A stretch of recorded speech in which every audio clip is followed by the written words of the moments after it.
Morning friends, welcome back to my channel. This is Kumari Ruchika, specialised in animal husbandry.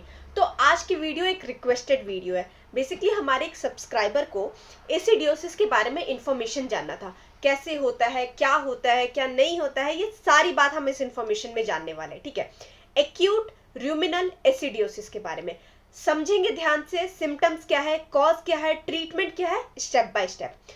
तो सबसे पहले हम बात करते हैं, एसिडियोसिस जो है ना एक बहुत ही सीरियस और बहुत ही कॉमन प्रॉब्लम हो जाती है। एक्यूट रूमिनल एसिडियोसिस जो है ना, जिसे हम ग्रेन इनगॉर्गमेंट भी कहते हैं। ठीक है, ये प्रॉब्लम गाय, भैंस, बछड़े और कभी कभी तो सांड ही इन सब में भी हो जाती है। तो मतलब ऑलमोस्ट सारे जिनमें रूमिनेंट्स होते हैं ना, उन सब में हो सकती है।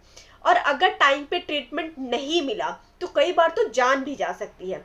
तो इस वीडियो में हम डिटेल में समझने वाले हैं कि रूमिनल एसिडियोसिस क्या होता है, सिम्टम्स स्टेप बाय स्टेप कैसे आते हैं, कौन सी गलतियां फार्मर अक्सर जाने अनजाने में कर देते हैं, कौन सा ट्रीटमेंट कराना चाहिए, कौन सी दवाई बिल्कुल भी नहीं देनी चाहिए। तो इस वीडियो को एंड तक जरूर देखिएगा, क्योंकि आधी इंफॉर्मेशन बहुत ज्यादा हानिकारक होती है। तो सबसे पहले बात करते हैं कि आखिर ये रूमिनल एसिडियोसिस होता क्या है। ठीक है, तो रूमिनल एसिडियोसिस जो है ना, वो जानवर अचानक से बहुत ज्यादा कार्बोहाइड्रेट खा लेता है और वो कार्बोहाइड्रेट जल्दी फर्मेंटेट नहीं होता है। कॉमन कार्बोहाइड्रेट के सोर्स होते हैं जैसे गेहूं का दाना, आटा, मक्का, जैगरी हो गया, मतलब या फिर चाशनी हो गई किसी चीज की, कोई बेकरी वाला सामान हो गया, या फिर सड़ा हुआ फल, ये सब खा लिया, या मार्केट में जो खुला हुआ दाना मिलता है ना, वो सब खा लिया। तब जनरली ये प्रॉब्लम आती है जब क्वांटिटी बहुत ज्यादा हो जाती है या जानवर उसके जो है ना वो आदत वगैरह लग जाती है। ठीक है, तो बहुत ज्यादा ही क्वांटिटी में हो जाएगा ना तब। अब गांव में होने वाली कॉमन गलतियों की बात करते हैं। ठीक है, कुछ रियल लाइफ एग्जांपल्स से भी हम आपको बता रहे हैं ये सारी चीजें। जैसे एआई के बाद जो है ना, एआई के बाद जो है वो जानवर को आटा पिलाना, ये अक्सर होता है। एआई के बाद जो है ना, गाय को ठंडा करने के लिए आटे का घोल पिला देते हैं और ये बहुत बड़ी गलती होती है। आटा एक हाईली फर्मेंटेटेड कार्बोहाइड्रेट होता है और ये जो है ना वो डायरेक्ट सोर्स होता है रूमिनल एसिडियोसिस का। दूसरा, शादी वगैरह होती है ना, रसगुल्ला का जो सिरप होता है वो पिला देते हैं। ठीक है, रसगुल्ला तो हम खा जाते हैं, उसकी चाशनी हम जानवर को दे देते हैं। ये चाशनी बहुत ज्यादा टॉक्सिक होती है, डायरेक्ट लैक्टिक एसिड बनाती है बॉडी में और जानवर 2 से 4 घंटे के अंदर अंदर जाने अनजाने में गिर जाता है। तीसरा, मार्केट में खुला हुआ दाना, गाय अगर मार्केट चली गई है, दाना, गेहूं, मक्का ज्यादा खा लिया, स्पेशली पीसे हुए दाने तो बहुत ज्यादा डेंजरस होते हैं। अब ह्यूमन के अंदर आखिर होता क्या है, ठीक है, इसको हम बेसिक साइंस से थोड़ा हम समझते हैं। सबसे पहली बात, यहाँ HCl बिल्कुल नहीं होता। इंसान के पेट जैसे जानवर का पेट नहीं होता है, लैक्टिक एसिड बन जाता है। ठीक है, एक बहुत ही इंपॉर्टेंट पॉइंट, इसी वजह से बहुत सारे मेडिसिन है जो कि हमें नहीं देना चाहिए अपने जानवरों को। ठीक है, क्योंकि वो मेडिसिन जो है ना वो केसेस को बहुत ज्यादा बिगाड़ देती है। अब मैं आपको ये प्रोसेस को अच्छे से समझाती हूँ। ज्यादा कार्बोहाइड्रेट अगर ह्यूमन में गया, मतलब पेट में ज्यादा कार्बोहाइड्रेट गया, तो फर्मेंटेशन बहुत जल्दी होगा, लैक्टिक एसिड बनेगा, जिससे क्या होगा, ह्यूमन का पीएच तुरंत गिर जाएगा। नॉर्मल बैक्टीरिया, जो अच्छे बैक्टीरिया है, जो पेट को मतलब जो ह्यूमन को जरूरत रहता है खाने को डाइजेस्ट करने के लिए, वो मर जाते हैं। और गलत बैक्टीरिया जैसे स्ट्रेप्टोकोकस बोविस, ये सब जो गलत बैक्टीरिया है वो सब बढ़ने लग जाते हैं। ठीक है, अब बात करते हैं डिहाइड्रेशन और ह्यूमन वाटर लॉगिंग की। लैक्टिक एसिड जो है वो एक डेंजरस इफेक्ट होता है और ये पूरे बॉडी का पानी खींच करके ह्यूमन में ले आता है। इसका रिजल्ट ह्यूमन में जो है वो पानी भर जाता है, पेट फूलने लग जाता है, जानवर पूरा डिहाइड्रेट हो जाता है। इसके साइंस पता है आपको क्या देखने के लिए मिलेगा, आंखें अंदर धंस जाती हैं। ठीक है, स्किन पूरी तरह से टाइट हो जाता है। ह्यूमन में जो है ना, उसको आप हिला के देखिएगा तो उसके अंदर पानी रहेगा। Excuse me. अब मैं बात करती हूँ एंडोटॉक्सीमिया और शॉक की। ठीक है, जब गलत बैक्टीरिया बहुत ज्यादा बढ़ जाते हैं ना, तो एंडोटॉक्सिन बनता है। ठीक है, ये क्या करता है, ये ब्लड में एब्जॉर्ब होता है। इससे होता क्या है ना, एंडोटॉक्सिक शॉक लगते हैं, एनिमल जो है वो बहुत ज्यादा लेजी हो जाएगा, गिर जाएगा, आंखें जो है एकदम धंस जाएगी, कभी कभी तो डायरिया जैसी प्रॉब्लम हो जाती है और सीवियर केसेस में कोमा ये सब तक की, और कई बार तो डेथ तक हो जाता है। अब बात करते हैं कि कैल्शियम की कमी क्यों होती है। र्यूमन एसिडियोसिस में कैल्शियम का एब्जॉर्प्शन रुक जाता है, इसलिए ब्लड जो है वो कैल्शियम गिरा देता है। मिल्क फीवर जैसे सिम्टम्स देखने के लिए मिलते हैं। ये मेल बफेलो और बुल में भी हो सकता है, जो नॉर्मली हम एक्सपेक्ट नहीं करते। साइंस जैसे कि ब्लड का टेम्परेचर लो हो जाना, खड़ा नहीं रह पाना, वीकनेस आ जाना बॉडी में, ये सारी चीजें बात होती है। अब बात करते हैं ट्रीटमेंट की। ऐसे सिचुएशन में क्या करना चाहिए, क्या होती है, ठीक है। ट्रीटमेंट तभी काम करता है जब वेटनेरियंस अप्रोच करें, क्योंकि वेटनेरियंस हर चीज बहुत ही सोच समझ के सही तरीके से सिचुएशन और कंडीशन को देख के करते हैं। सबसे पहला टारगेट होता है र्यूमन के एसिड को न्यूट्रलाइज करना, ठीक है।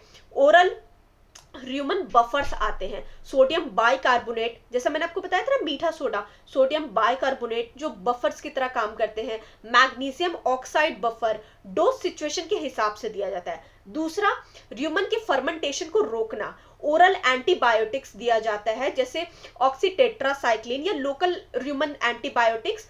इसका पर्पस ये होता है ना कि बैक्टीरिया की जो ओवर ग्रोथ हो गया ना उसको रोकना और लैक्टिक एसिड का बनना बंद करना।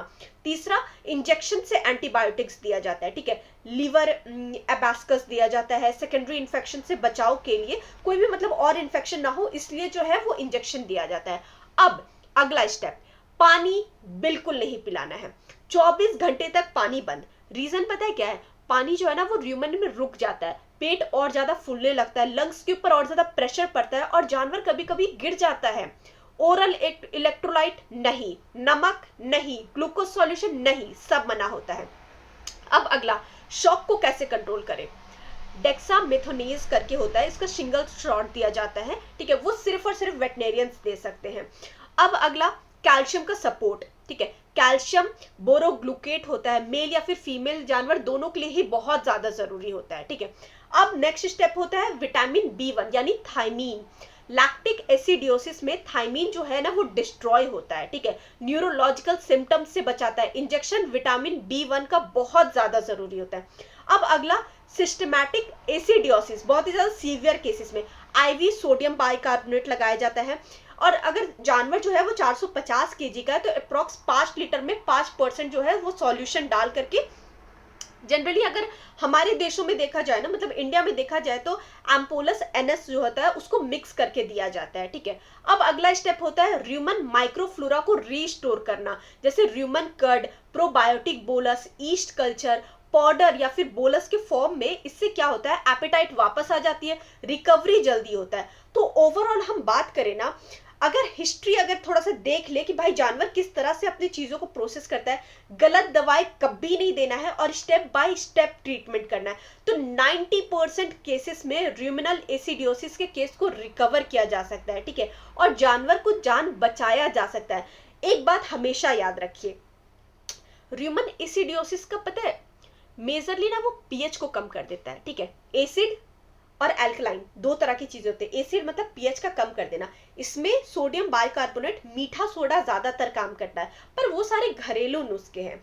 पर मैं आपको यही रिकमेंड करूंगी, क्योंकि र्यूमन एसिडियोसिस पहली बार में तो कतई ना कीजिएगा, क्योंकि र्यूमन एसिडियोसिस ऐसा है ना जो डेथ तक को लीड कर सकता है, ठीक है। अगर सही टाइम पे ट्रीटमेंट नहीं मिला या सही तरीके से आपने अपने जानवर का ख्याल नहीं रखा ना तो वो डेथ तक लीड कर सकता है। तो हमेशा वेटनरी सपोर्ट बहुत ज्यादा इंपॉर्टेंट है। आप उनसे डिस्कस कीजिए, आप उनसे बात कीजिए कि क्या मैं मीठा सोडा दे सकता हूँ या कितने क्वांटिटी में देना होगा, क्या करना होगा, ये सारी चीजें आप डिस्कस कर सकते हैं। तो मतलब पता है वेटनेरियंस भी आपको गाइड करेंगे कि इन केस मान लो आप गांव में रहते हैं, शहर में थोड़ा दूर है वेटनेरियंस, या फिर गांव के एकदम पास में नहीं है और आपके जानवर को र्यूमन एसिडियोसिस हो गया है, बहुत ही ज्यादा सीवियर कंडीशन हो गया, आपने ध्यान नहीं दिया, अचानक से बहुत ज्यादा सीवियर, उस कंडीशन में क्या करेंगे।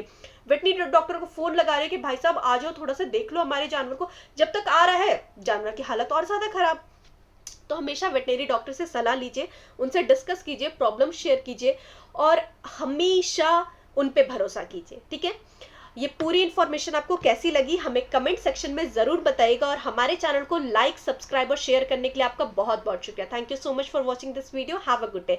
एक बात और मैं बोलना चाहूंगी, सर्वे भवतु, मुझे इसका पूरा नहीं पता, ये संस्कृत लैंग्वेज में, इसमें कहने का मतलब ये है कि सबका भला हो और सबका बहुत ही अच्छा हो। आप सबका बहुत अच्छा हो। Thank you so much.